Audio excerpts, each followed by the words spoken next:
आप सभी को राधे कृष्ण। आज के वीडियो में आप षटतिला एकादशी की व्रत कथा सुनेंगे। षटतिला एकादशी का व्रत माघ मास के कृष्ण पक्ष की एकादशी को किया जाता है। इस एकादशी में भगवान विष्णु को तिलों का भोग लगाना चाहिए और इसमें तिल का स्नान, तिल का दान करना चाहिए। इससे भगवान विष्णु और माता लक्ष्मी प्रसन्न होते हैं। षटतिला एकादशी का व्रत 10वीं के दिन से ही शुरू हो जाता है। दशमी के दिन गाय के गोबर में तिल मिलाकर 108 उपले बना लें। एकादशी व्रत संकल्प के समय इसका प्रयोग भगवान विष्णु की पूजा में करें। पूजन में धूप, दीप, नैवेद्य आदि का इस्तेमाल करें। इसके बाद भगवान विष्णु का ध्यान करते हुए तिल से अर्घ्य दें। भोग में उड़द और तुलसी का इस्तेमाल करें और प्रसाद स्वरूप उसे बांटें। इतना करने के बाद एकादशी की रात में भगवान विष्णु के नामों का कीर्तन करें। साथ ही तिल मिला हुआ गोबर से बने उपलों से हवन करें। हवन के वक्त ओम नमो भगवते वासुदेवाय नमः मंत्र का जाप करें। ऐसा करने से भगवान विष्णु और माता लक्ष्मी प्रसन्न होते हैं और हमारे जन्म जन्मांतर के पापों को नष्ट करते हैं। भगवान विष्णु और माता लक्ष्मी का ध्यान करते हुए षटतिला एकादशी की व्रत कथा शुरू करते हैं। एक समय दालभ्य ऋषि ने पुलस्त्य ऋषि से पूछा कि हे महाराज, पृथ्वी लोक में मनुष्य ब्रह्म हत्या आदि महान पाप करते हैं, पराय धन की चोरी तथा दूसरे की उन्नति देखकर ईर्ष्या करते हैं।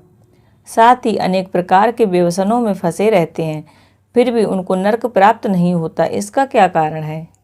वे न जाने कौन सा दान पुण्य करते हैं जिससे उनके पाप नष्ट हो जाते हैं। यह सब कृपा पूर्वक आप कहिए। पुलस्त्य ऋषि कहने लगे कि हे मुनि, आपने मुझसे अत्यंत गंभीर प्रश्न पूछा है। इससे संसार के जीवों का अत्यंत भला होगा। इस भेद को ब्रह्मा, विष्णु, रुद्र तथा इंद्र आदि भी नहीं जानते, परंतु मैं आपको गुप्त रूप से बताता हूँ। उन्होंने कहा कि माघ मास लगते ही मनुष्य को स्नान, दान आदि करके शुद्ध रहना चाहिए।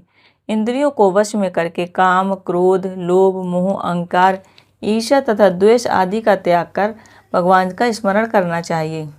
पुष्य नक्षत्र में गोबर, कपास, तिल मिलाकर उनके कंडे बनाना चाहिए। उन कंडों से 108 बार हवन करना चाहिए।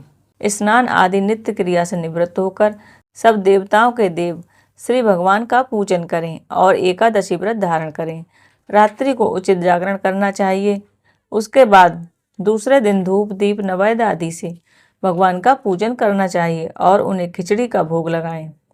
उसके बाद पेठा, नारियल, सीताफल, सुपारी आदि का अर्घ्य देकर स्तुति करनी चाहिए। हे भगवान, आप दीनों को शरण देने वाले हैं, इस संसार में फंसे हुए का उद्धार करने वाले हैं। हे पुंडरीकाक्ष, हे विश्वभान, हे पूर्वज, आप लक्ष्मी जी के साथ इस अर्घ्य को स्वीकार करें।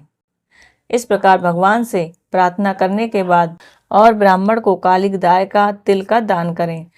तिल का स्नान और भोजन दोनों ही श्रेष्ठ है। इस प्रकार जो मनुष्य जितने तिलों का दान करता है उतने ही 1000 वर्ष स्वर्ग में वास करता है। इस एकादशी में 6 तरह से तिलों का उपयोग करना चाहिए। इनके प्रयोग के कारण यह षटतिला एकादशी कहलाती है। इस व्रत के करने से अनेक प्रकार के पाप नष्ट हो जाते हैं। इतना कहकर पुलस्त्य ऋषि कहने लगे कि अब मैं तुमसे एकादशी के व्रत की कथा कहता हूँ।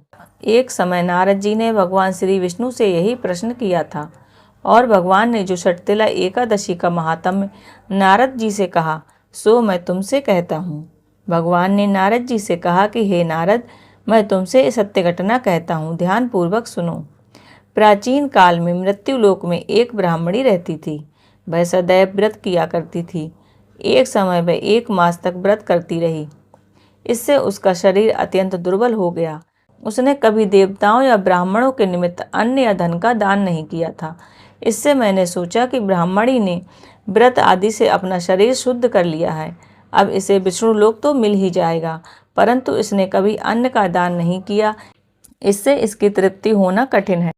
भगवान ने आगे कहा कि ऐसा सोचकर मैं भिखारी के वेश में मृत्युलोक में उस ब्राह्मणी के पास गया और उससे भिक्षा मांगी। वह ब्राह्मणी बोली कि महाराज, किस लिए आए हो? मैंने कहा, मुझे भिक्षा चाहिए। इस पर उसने एक मिट्टी का ढेला मेरे भिक्षा पात्र में डाल दिया। मैं उसे लेकर स्वर्ग में लौट आया। कुछ समय के बाद ब्राह्मणी भी शरीर त्याग कर स्वर्ग में आ गई। उस ब्राह्मणी को मिट्टी का दान करने से स्वर्ग में सुंदर महल मिला। परंतु उसने अपने घर को अन्न आदि सभी सामग्रियों से शून्य पाया। घबरा कर वह मेरे पास आई और कहने लगी कि भगवान, मैंने अनेक व्रत आदि से आपकी पूजा की, परंतु फिर भी मेरा घर अन्न आदि सभी वस्तुओं से शून्य है। इसका क्या कारण है? इस पर मैंने कहा कि पहले तुम अपने घर जाओ। जब देव स्त्रियां तुम्हें देखने के लिए आएं तो सबसे पहले तुम उनसे षटतिला एकादशी का पुण्य और विधि सुन लेना, तब द्वार खोलना। मेरे ऐसे वचन सुनकर वह अपने घर गई। जब देव स्त्रियां आईं और द्वार खोलने को कहा तो ब्राह्मणी बोली, आप मुझे देखने आई हैं तो षटतिला एकादशी का माहात्म्य मुझसे कहो। उनमें से एक देव स्त्री कहने लगी कि मैं कहती हूँ। जब ब्राह्मणी ने षटतिला एकादशी का माहात्म्य सुना तब द्वार खोल दिया। देवांगनाओं ने उसको देखा कि ना तो वह गांधर्वी है और ना ही आसुरी, वरन पहले जैसी मानुषी है। उस ब्राह्मणी ने उनके कहे अनुसार षटतिला एकादशी का व्रत किया। इसके प्रभाव से वह सुंदर और रूपवती हो गई तथा उसका घर अन्न आदि समस्त सामग्रियों से युक्त हो गया। अतः मनुष्य को मूर्खता त्याग कर षटतिला एकादशी का व्रत करना चाहिए और लोभ आदि न करके तिलों का दान करना चाहिए। इस प्रकार षटतिला एकादशी की व्रत कथा यहीं पर समाप्त होती है। भगवान नारायण आप सभी पर अपनी कृपा बनाए रखें, इसी कामना के साथ आज का वीडियो यहीं पर समाप्त करती हूँ।